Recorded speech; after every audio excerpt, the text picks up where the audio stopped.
A warm welcome to the channel. Now today I do have my cup of coffee and also iced water. If you do go to China, when you get water, it will be warm. I love iced water because it actually, for me, gives a bit of taste. I like it with a bit of lime. So don't do this in China or you will disappear. Quite recently, I've been doing some pieces on my channel. You can go and check them out if you go to playlists or whatever.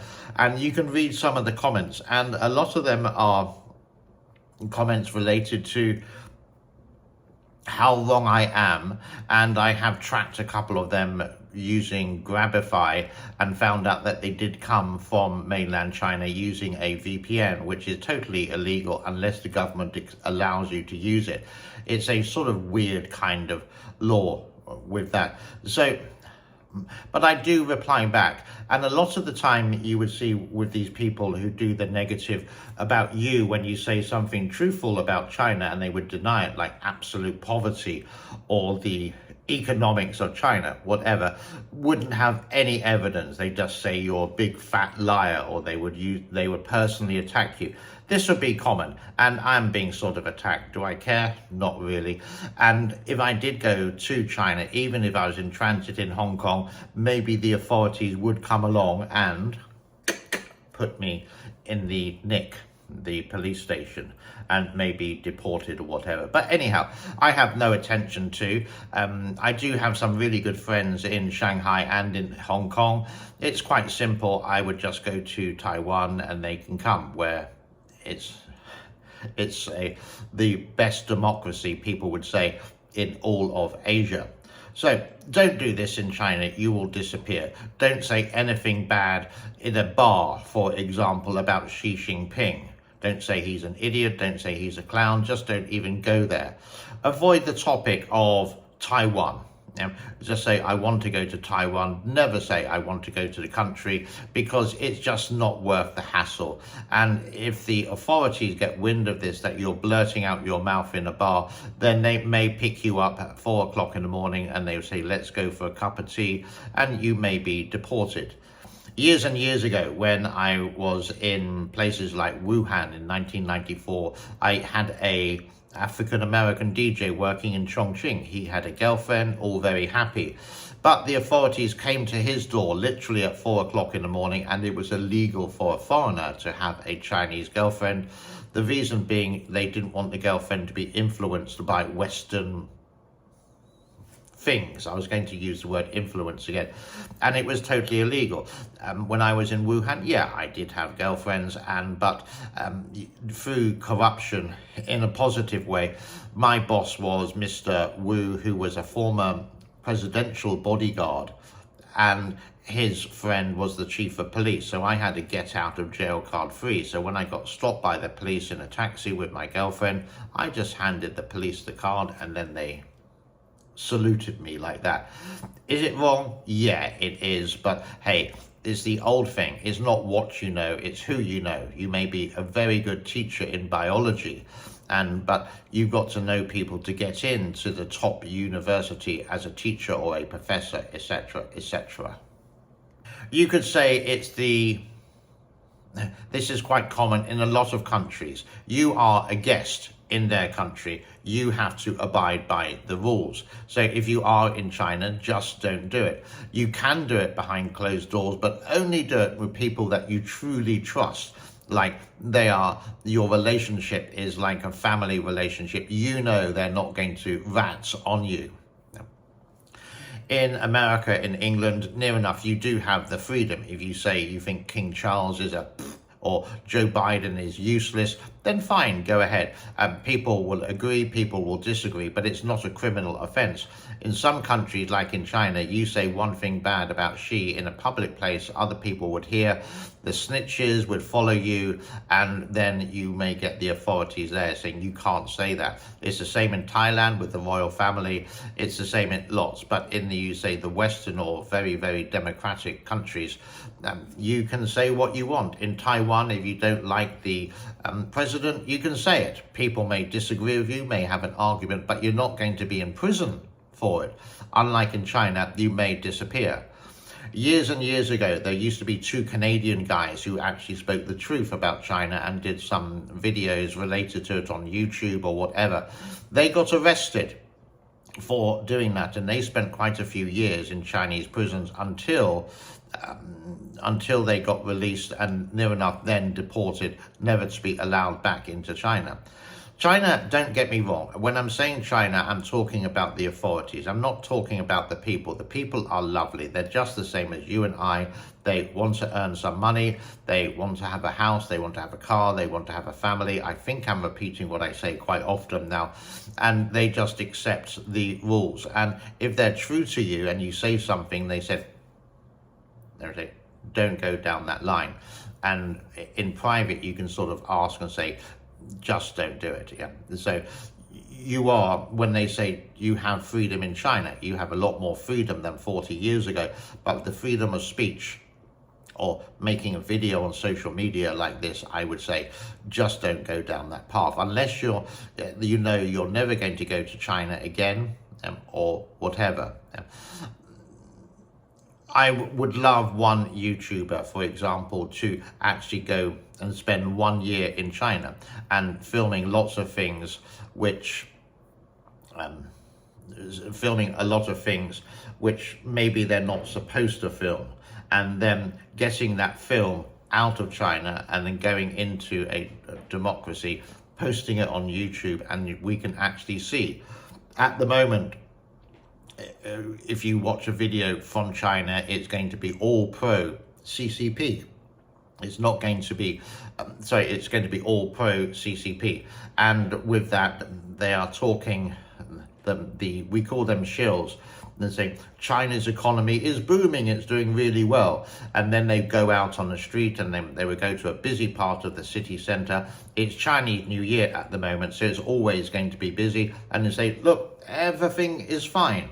But here's the question, why do these analysts, these expert analysts from the Financial Times, from the Nikkei News example, people who are experts in the region, who have lived here, live here, whatever, would say the complete opposite? They would just deny this because basically, I would say, and we can't really prove this, that somehow they're getting money for doing this, promoting that everything is fine and hiding the truth, which China likes to do quite often.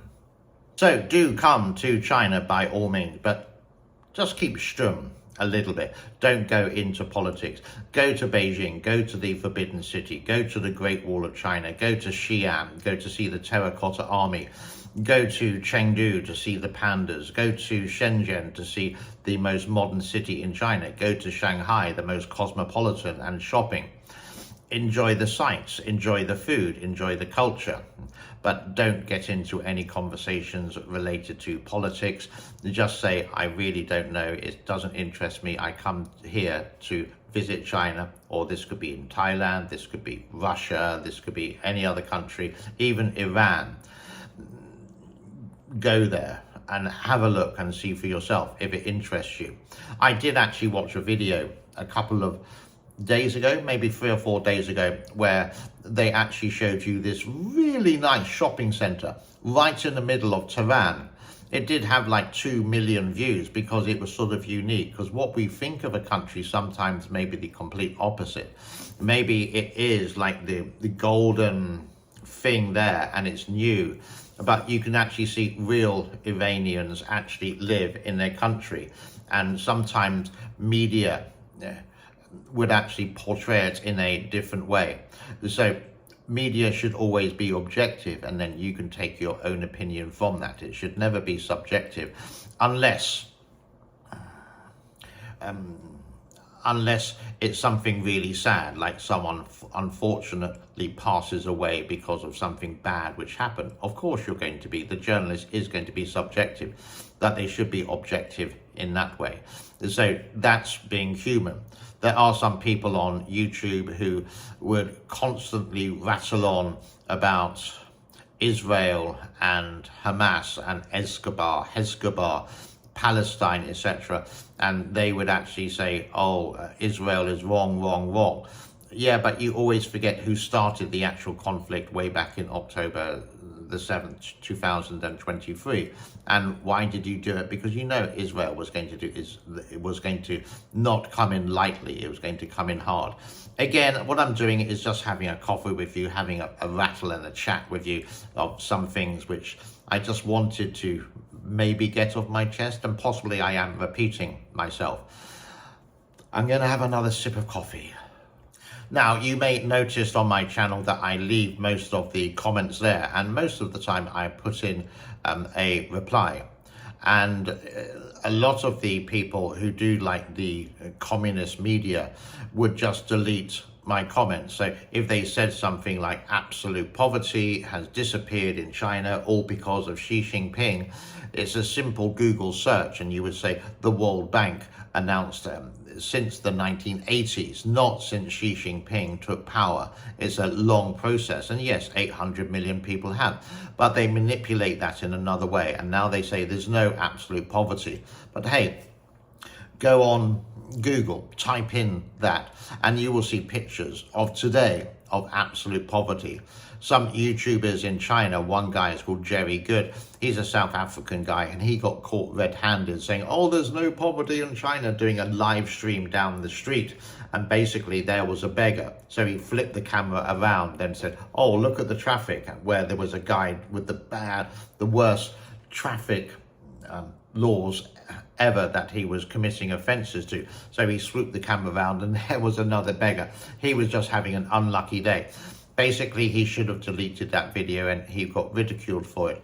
He went to Xinjiang and you could see the same minders all the time doing Chinese positive media about Xinjiang, where a lot of the Western media and Western Asian experts would actually say this is happening with the proof. They would go to Xinjiang, but they would never go to the areas where we want to go to. They would go in the high street and say, oh, look, there's no genocide, everyone's happy. Yeah, fine, great. But we want to see that. They wouldn't go there. So they're sort of pushing you off topic with that one.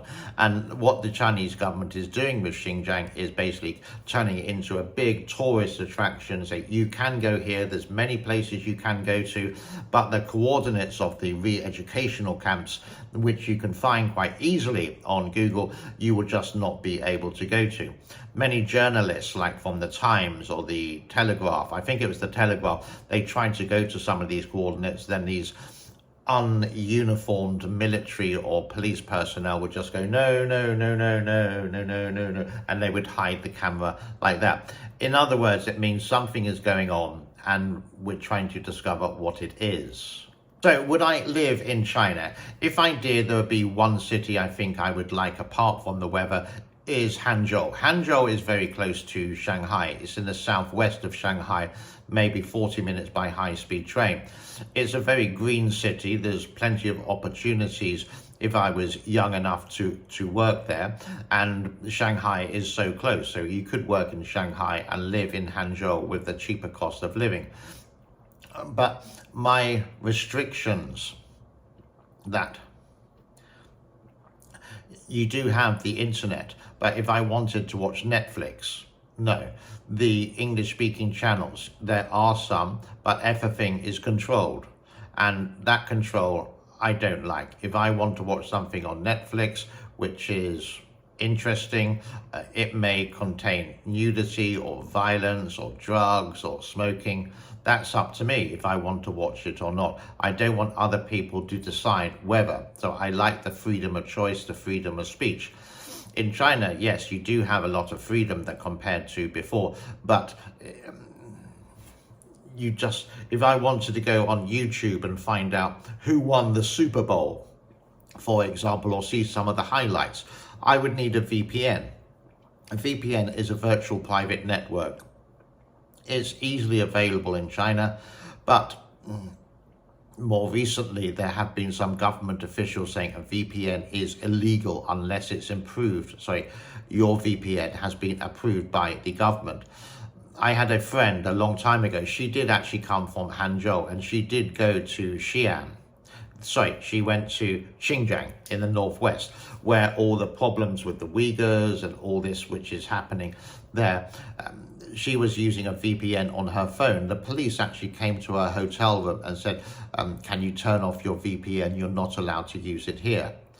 even further back in that, I did actually have a friend who worked for a Chinese oil company there, and he told me everything about how it was in that area. I was completely oblivious to the whole point, but some people are very open to it, and sometimes when I do talk to some of my Chinese friends, we would use something like Telegram, and we wouldn't do it on social media like WeChat that you have in China.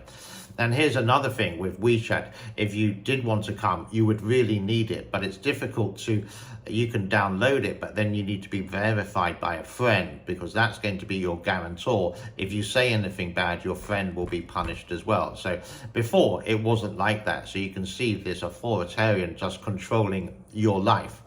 Again, you do have all the freedoms, you could say, of the West, like a job, a car, passport, holidays. But with the passport, for example, you would need to get a visa. I'm very lucky to be British, which holds, like, I don't know, the 20th most valid passport in the world. I think the best one is either South Korean or Singaporean, where they have more access to different countries without any kind of visa to get in with. So this actual video that I'm making, there's not going to be anything special. This is me just having a little bit of a rant on a Monday afternoon. And if this is anything that you would like to talk about, then please drop us a line in the comment forms below. I really don't mind constructive criticism if you agree or disagree, but I do mind when you call me a fat pig. That's a personal insult. This is my life and I choose to make videos, so don't do a personal insult with me. Give me constructive criticism. You can agree, you can disagree, but if you're going to disagree, please show me the proof. Give me the website where you got it from. Doesn't matter the language, I can get it translated, not from Google Translate, but I could say if it was in Chinese, then hey, no problem. In South Korean, no problem. In Japanese, I can get it translated. It's the old saying, it's not what you know, it's who you know.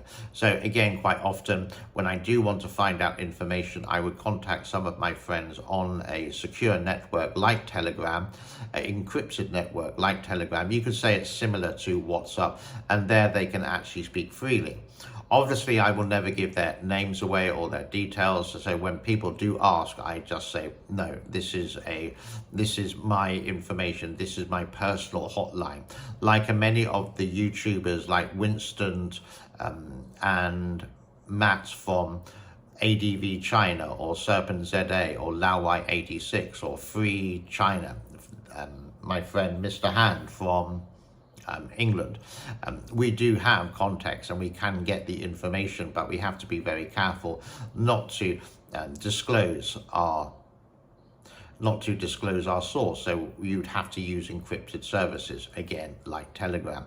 If Telegram is watching, then please do send me a sponsorship deal and I will promote you, because I think you're rather good. Any extra money to help feed my kitty cats would be wonderful. I don't think I got much else to say for today. And the idea of this is maybe like a podcast. And I'm not going to show you flashy pictures on this video. There's no any editing with this.